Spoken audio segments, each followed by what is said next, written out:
नमस्कार स्टूडेंट्स, आज हम पंचम पटल है अर्थात पाठ 5 के लंग लकार उत्तम पुरुष पढ़ रहे हैं। और लंग लकार उत्तम पुरुष में हमने इससे पहले पूरा पाठ पढ़ा था। उसमें हमने रूप देखे थे कि किस तरह से हमारे रूप चलते हैं धातुओं के, और उसके बाद हमने उसके वाक्यों का अर्थ भी किया था और उसका पहला वाला प्रश्न भी हम कर चुके हैं। अब हम दूसरे प्रश्न को करते हैं। उचितम पदम चित्वा रिक्त स्थानानि पूरयत। उचित पद चुनकर रिक्त स्थानों की पूर्ति कीजिए। यहाँ हमारे पास में ये कोष्ठक में हमें क्रियाएं दे रखी हैं, अवदाव, अपिबम, अलिखाव, अपठाम, अपश्यम। तो हमारे पास हम वाक्य लिख लेते हैं पहले का। सबसे पहले अहम, एकम, सिंघम, और उसके बाद है रिक्त स्थान। दूसरा है हमारा आवाम, लेखम, उसके बाद रिक्त स्थान। ग है वयम, पाठम, फिर रिक्त स्थान।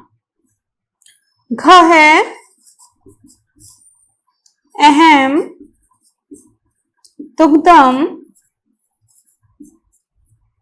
रिक्त स्थान। और एक और है जो हम बाद में करेंगे, पहले हम ये कर लेते हैं। अहम, एकम, सिंह है, क्रिया भरनी है। मैंने एक शेर देखा। तो हम यहाँ पे हमें अहम क्या है, हमारा अहम है उत्तम पुरुष एक वचन। तो उत्तम पुरुष एक वचन की ही क्रिया का प्रयोग करना है। अब यहाँ पे हम सबसे पहले देखेंगे उत्तम पुरुष एक वचन की क्रिया कौन सी है। सबसे पहले उत्तम पुरुष एक वचन में हमारा रूप क्या बनता है, अपठम बनता है। तो एक तो अपिबम ये क्रिया है हमारी उत्तम पुरुष एक वचन की, और एक है अपश्यम। दो क्रियाएं दी हुई हैं उत्तम पुरुष एक वचन की। लेकिन जब दो क्रियाएं दे रखी हैं और दो हमारे कर्ता उत्तम पुरुष एक वचन के हैं, तो फिर हम वाक्य के अनुसार देखकर उसमें क्रिया भरेंगे।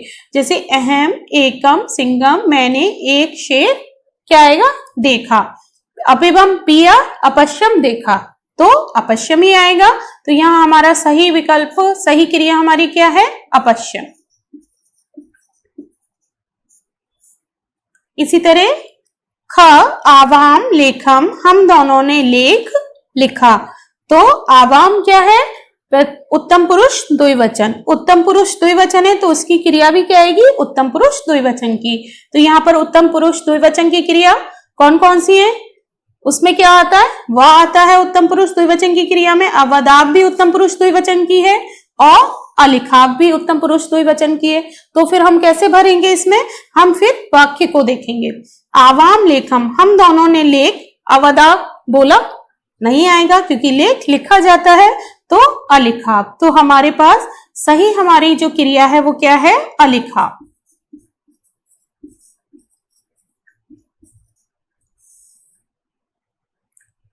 अब ग, वयम, पाठम, हम सब ने पाठ पढ़ा।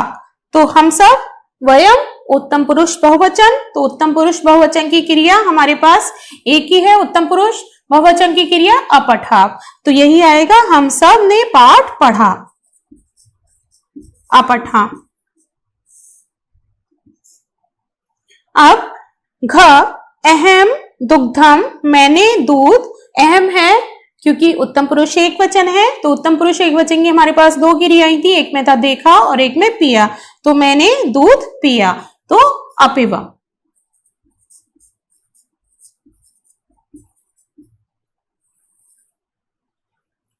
यहां पर यही ध्यान रखना है, अगर दो कर्ता हमारे एक जैसे आ रहे हैं और क्रियाएं दे रखी हैं, दो हमारी दो कर्ता हैं तो उनके साथ दो क्रियाएं भी दे रखी होंगी, तो लेकिन कौन सी उचित क्रिया हमें भरनी है ये हमें देखना है। अगर हम यहाँ पे अहम, एकम, सिंघम, अपिबम भर देते तो क्या हमारा वाक्य का अर्थ होता, मैंने एक शेर पिया।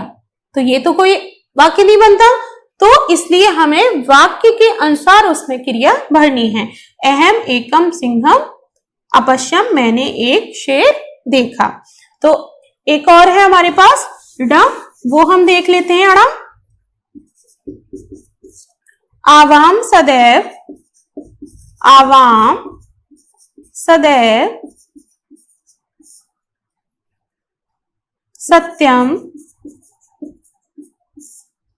उसके बाद रिक्त स्थान।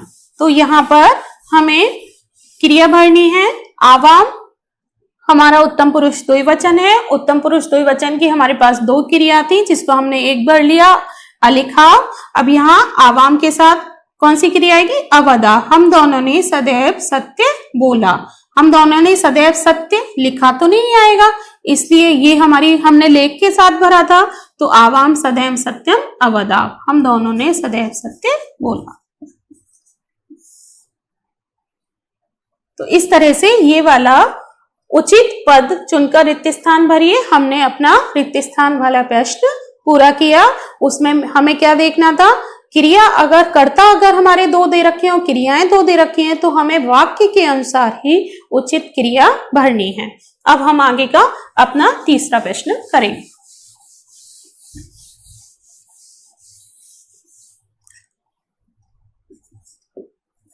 एक पदेन उत्तरम ददत, अर्थात एक पद में उत्तर दीजिए। पहला प्रश्न है हमारा, ह्रा वयम, ह्राहा वयम, कल हम सब ने, हम सब कुत्र कहाँ, और वयम के साथ में क्या आएगा? अगच्छाम।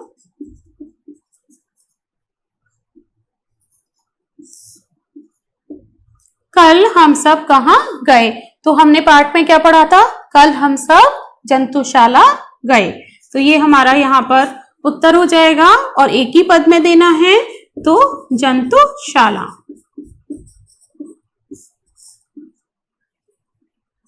ख तत्र के आसन, वहां कौन थे? तो जंतुशाला में कौन थे? वहां पर अनेक पशु थे, तो वही उत्तर आएगा। अनेक है पशु है, अनेक पशु। अब यहां पर एक बात और है कि एक पदेन उत्तर ददत, अगर हम एक पद में उत्तर दे रहे हैं तो केवल एक पद में उत्तर आएगा जंतुशालाम। लेकिन अगर हम पूर्ण वाक्य में हमारा उत्तर मांगा जाता है, यहाँ आता है पूर्ण वाक्येन उत्तरम ददत, तो हमारा जो क्वेश्चन वाला शब्द है वो हटके हमारा वहां पर ये वन वर्ड वाला उत्तर आ जाएगा। जैसे अगर इसी को हमें पूर्ण वाक्य में बनाना है तो ह्रा वयम कुत्र अगच्छाम, तो पूर्ण वाक्य में हमारा क्या उत्तर आएगा? ह्रा वयम जंतुशालाम अगच्छाम। तो ये कुत्र वहां से हट जाएगा और वहां जंतुशालाम आ जाएगा, तो वो हमारा पूर्ण वाक्य में उत्तर हो जाएगा। अभी हमें एक शब्द में देना है तो केवल हम एक शब्द में उत्तर लिखेंगे। इसी तरह से हम आगे के दो प्रश्न और करेंगे, ग और घ। गज है कथम चलती इसमें, अर्थात गज है हाथी कैसे चलता है। तो हाथी कैसे चलता है हमने वहां पे पढ़ा था, शनैहि शनैहि धीरे धीरे।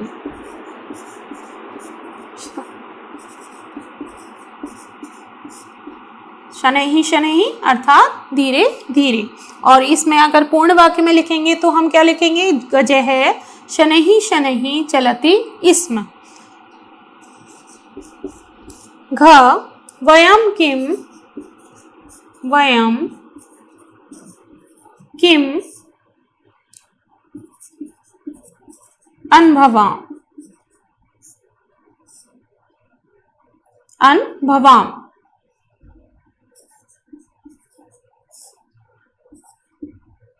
हम सब ने क्या अनुभव किया? तो हम सब ने, जब हम जंतुशाला गए थे, हमने ये पढ़ा था पाठ में, जंतुशाला गए थे, वहां हमने अनेक पशु देखे थे, मोर देखा था और हाथी देखा था। उसके बाद हमने अत्यधिक आनंद का अनुभव किया, तो वही आएगा हमारा उत्तर। अति आनंदम।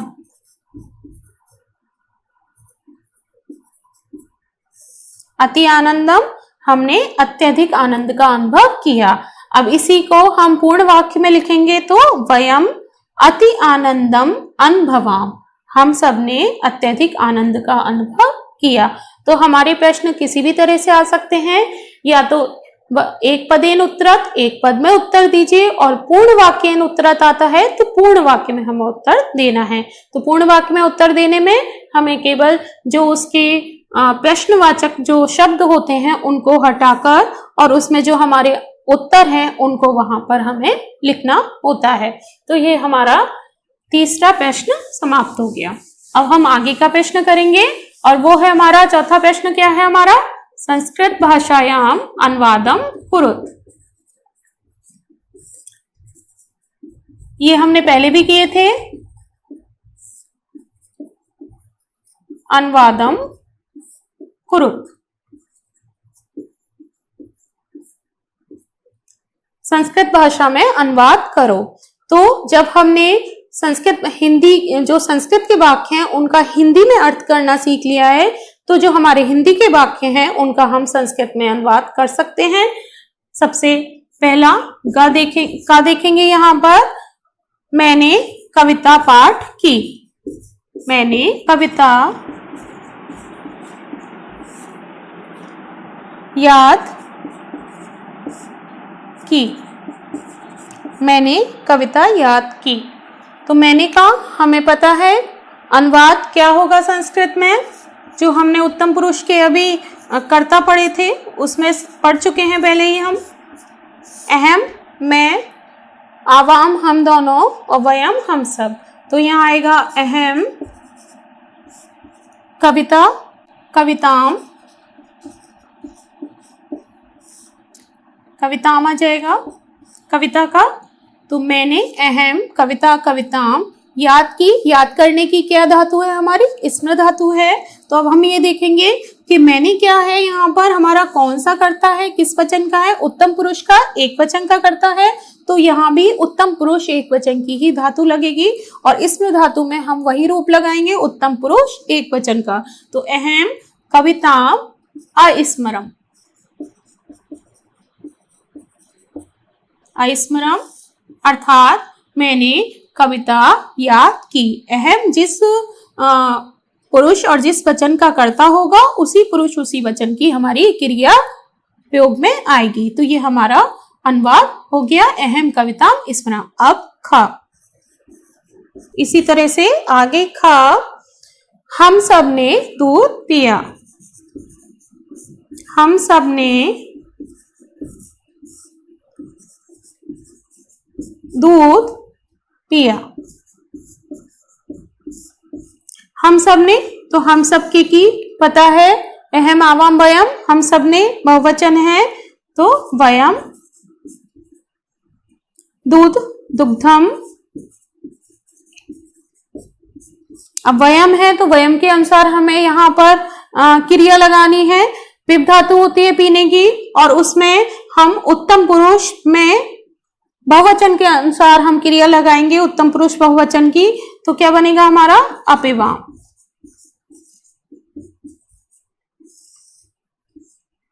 अर्थात वयम दुग्धम अपिवाम, हम सब ने दूध पिया। इस तरह से हम अपने वाक्यों का अनुवाद कर सकते हैं। अब हम आगे के वाक्यों का अनुवाद भी करेंगे। तो अनुवाद करना बहुत सरल हो जाता है जब हम जान जाते हैं कि कौन सा हमारा कर्ता है और किसके साथ हमें कौन सी क्रिया प्रयोग में लानी है।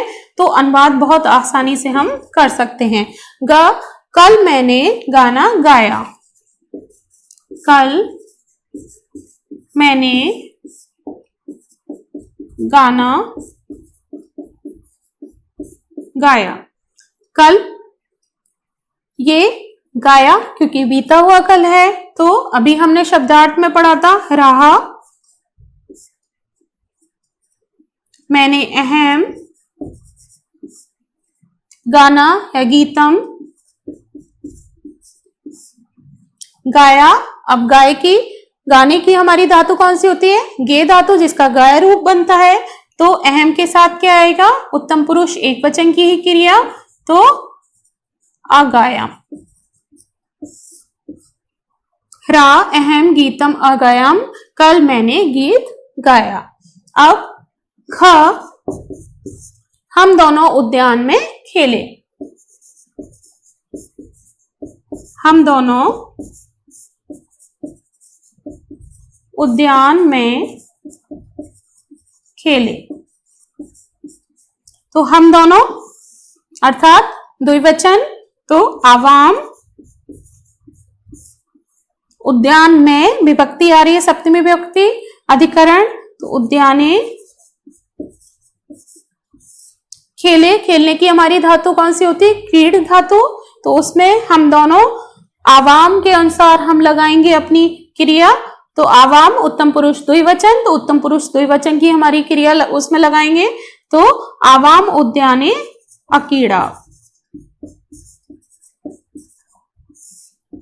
हम दोनों उद्यान में खेले।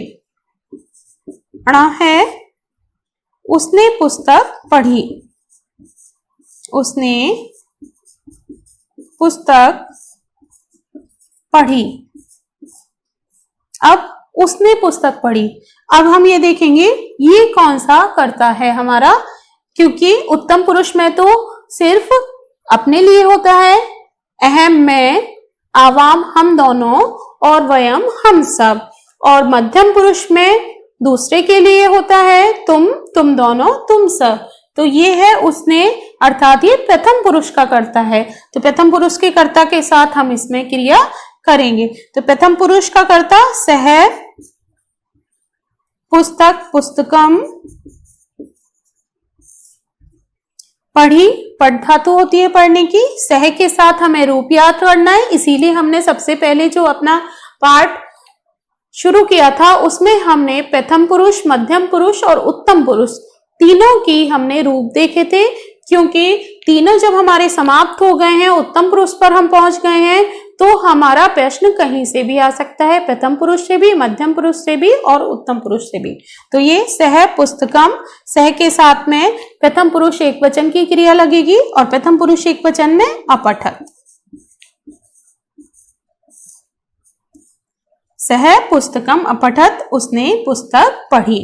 तो इस तरह से हमने अपने वाक्यों का अनुवाद किया, और वाक्यों का अनुवाद करने में हमने क्या ध्यान रखा, कर्ता का ध्यान रखा, कौन सा प्रथम पुरुष का है, कौन सा मध्यम का, कौन सा उत्तम का, और धातु कौन सी है हमारी, कौन सी धातु, गाने की कौन सी धातु होती है, खेलने की कौन सी होती है, पढ़ने की कौन सी होती है।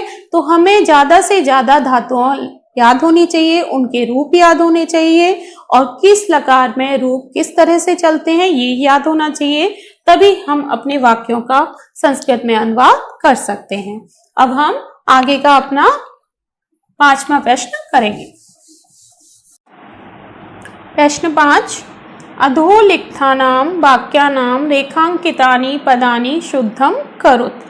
अधोलिखितानां, नीचे लिखे हुए वाक्यों को, रेखांकित पदों को शुद्ध करिए।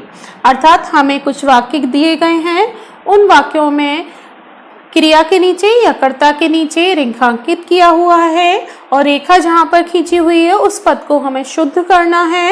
अगर कर्ता के नीचे है तो क्रिया को देखकर उसको शुद्ध करेंगे, और क्रिया के नीचे रेखा खींची हुई है तो कर्ता को देखकर उसको शुद्ध करेंगे। तो का है हमारा अहम, अहम कविताम, अहम कविताम अलिखत। अलिखत, और इसमें अलिखत में हलंत नहीं है, केवल अलिखत और अहम कविताम अलिखत, अहम कविताम अलिखत। यहाँ अहम क्या है हमारा, अहम उत्तम पुरुष एक वचन का कर्ता है। तो उत्तम पुरुष एक वचन के कर्ता के साथ में हमें क्रिया भी उत्तम पुरुष एक वचन की ही लगानी चाहिए, और ये क्रिया कौन सी हमारी, अलिखत, ये मध्यम पुरुष बहुवचन की क्रिया है। तो इसीलिए ये वाक्य शुद्ध नहीं है, हमें शुद्ध करना है। तो यहाँ पर हम इसको शुद्ध करके क्या लिखेंगे, क्रिया को हम चेंज करके लिखेंगे अहम कविताम अलिखम। अहम कविताम अलिखम, अर्थात मैंने कविता लिखी। इसी के साथ ख है तौ, तौ भोजनम, तौ भोजनम अखादत, अखादत। अब यहाँ तौ आ रहा है तो इसका मतलब प्रथम पुरुष के भी प्रश्न है हमारे पास में, तो ये प्रथम पुरुष का करता है तौ, तो तौ के साथ में अखादत ये गलत है, क्योंकि हमें पता है प्रथम पुरुष के द्विवचन में क्रिया क्या होती है, अखादताम। तो इसीलिए इसको हम बदल के लिखेंगे अखादताम।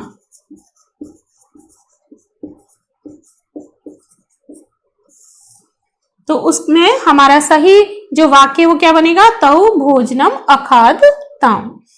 इसी तरह ग, त्वम कुत्र, तम कुत्र अगच्छन्,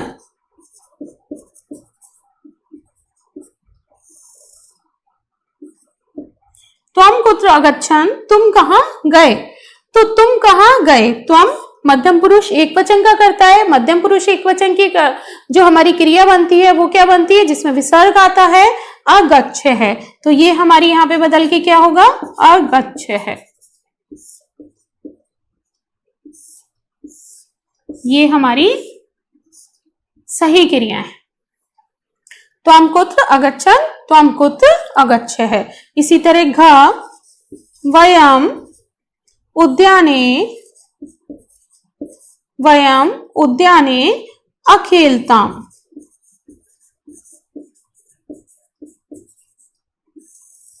अखेलताम हम सब उद्यान में खेले। तो हम सब उद्यान में खेले, और यहाँ हमारे यह हमारी रेखा खींची हुई है, हम सब उद्यान में खेले। वयम हमारा उत्तम पुरुष बहुवचन का करता है, तो उसी के साथ बहुवचन उत्तम पुरुष की क्रिया क्या होगी, ये हमें पता है, अखेलताम नहीं होगी, अखेलाम होगी। यहाँ पे अंतर आएगा। अखेलताम तो हमारी कौन सी क्रिया होती है, प्रथम पुरुष द्विवचन की होती है, तो इसलिए यहाँ पर आएगा अखेलाम, अखेलाम। ये हमारी सही क्रिया है, अखेलाम। हम सब उद्यान में खेले। तो अब हमें समझ में आ गया प्रथम पुरुष, मध्यम पुरुष, उत्तम पुरुष। अब हम किसी भी पुरुष के किसी भी वचन के कर्ता को देखकर उसकी क्रिया हम बदल सकते हैं, और क्रिया बदल लेंगे तो हम कोई भी प्रश्न कर सकते हैं। जब हमें ये अच्छे से आ जाएगा कि उचित कर्ता क्या है, उसके साथ हमें उचित क्रिया क्या बननी है, क्या रूप बनता है किस लकार में, तो हम ये अच्छे से प्रश्न कर सकते हैं। अब इसके बाद हम आगे का प्रश्न करेंगे, अपना प्रश्न 6, और वो है वही वाला पहले जो हमने किया था पिछले पाठ में, कि पद परिचय दीजिए। पद परिचयम ददत्, पद परिचयम ददत् अर्थात पद परिचय दीजिए। हमारे पास क्रिया दे रखी है, उसे हमें बताना है किस धातु की है, वो किस पुरुष की है, वचन कौन सा है उसमें, और लकार कौन सा है। तो सबसे पहले है अलिखाव, अलिखाव। अब यहाँ पे हम लिख लेंगे, पहले धातु हमें बतानी है, धातु कौन सी है, हमें बताना है लकार कौन सा है उसका, और हमें बताना है पुरुष कौन सा, वचन कौन सा है, पुरुष है और वचन है। अलिखाव है, अलिखाव हमें पता है लिख धातु है, लेकिन लकार कौन सा है, अलिखाव अभी हमने पढ़ा था, तो हमारा लकार है लंग लकार।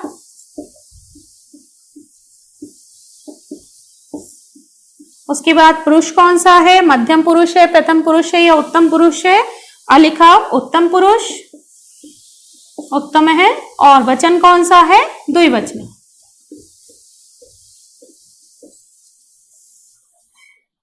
इसी तरह से दूसरा लिखेंगे आसीत, आसीत कौन सी धातु है, अस धातु के रूप चलते हैं। अस धातु होती है जिसका अर्थ होता है होना, और जब उसमें चलते हैं रूप लंग लकार में, तो था थे ये चलते हैं। आसीत अस धातु और लकार वही है हमारा लंग लकार। आसीत, अब यहाँ पे ता आ रहा है और इस पर हलंत है तो ये प्रथम पुरुष का रूप है, तो प्रथम है और एक वचन।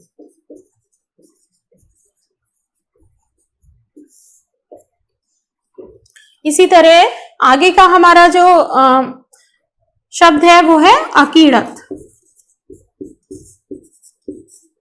अकीड़त है और ये ध्यान रखना है इसमें हलंत नहीं है। अकीड़त है, धातु हमारी कौन सी आएगी? क्रीड धातु। अब यहाँ पे अकीड़त है, अकीड़त लकार कौन सा है? लकार पहले लिख लेंगे हम, लंग लकार। उसके बाद में कौन सा पुरुष है ये ध्यान रखना है। तो हमने पहले भी ध्यान रखा था कि जहां हलंत आता है वो एक वचन होता है प्रथम पुरुष का, और जहां हलंत नहीं आता है वो मध्यम पुरुष का बहुवचन होता है। तो ये कौन सा हुआ? मध्यम पुरुष और बहुवचन।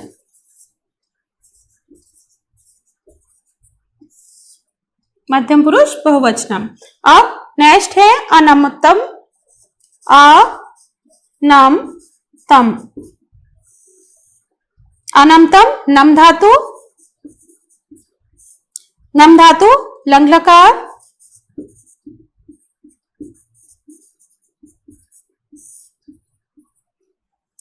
अब ये ध्यान रखना है कौन सा पुरुष है, तो अनमतम जहां ताम आता है वो बनता है प्रथम पुरुष द्विवचन, और जहां आ की मात्रा नहीं होती है वो है मध्यम पुरुष द्विवचन। तो ये हम लिखेंगे मध्यम पुरुष और द्विवचनम।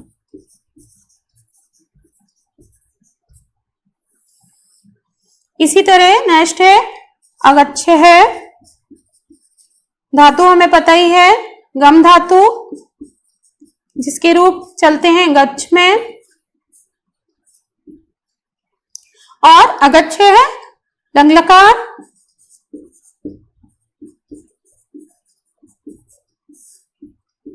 पुरुष कौन सा है? क्योंकि ये रूप हमने पहले पढ़े थे तो मध्यम पुरुष है, वह एक ही रूप बनता है जिसमें कि विसर्ग लगता है। ये भी ध्यान रख सकते हैं हम कि विसर्ग केवल पूरे रूप में लंग लकार के सारे रूपों में केवल एक ही में विसर्ग लगता है और वो है मध्यम पुरुष एक वचन।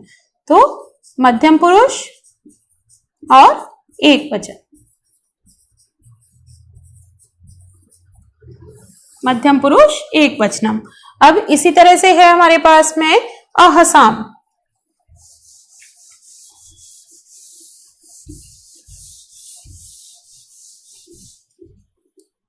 अब हम किसी भी क्रिया का कोई सी भी रूप का पद परिचय दे सकते हैं अगर हमें रूप याद है तो।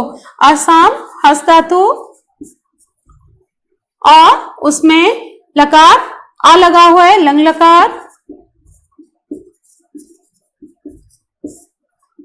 अहसाम, अभी हमने ये रूप पढ़े थे, आ की मात्रा लगी हुई है क्योंकि यहाँ पे मापे हलंत नहीं है, और आ की मात्रा अगर नहीं होती और मापे हलंत होता तो ये हमारा कौन सा होता? उत्तम पुरुष का एक वचन होता। और अब यहाँ पे आ की मात्रा है, हलंत नहीं है, तो ये क्या है? उत्तम पुरुष का बहुवचन। उत्तम पुरुष का बहुवचन। तो इस तरह से हमने अपना 6 जो हमारा क्वेश्चन था पद परिचय ददत, ये हमने समाप्त किया। पद परिचय देने के लिए हमें सिर्फ रूप याद होने चाहिए, किस लकार का है ये ध्यान होना चाहिए।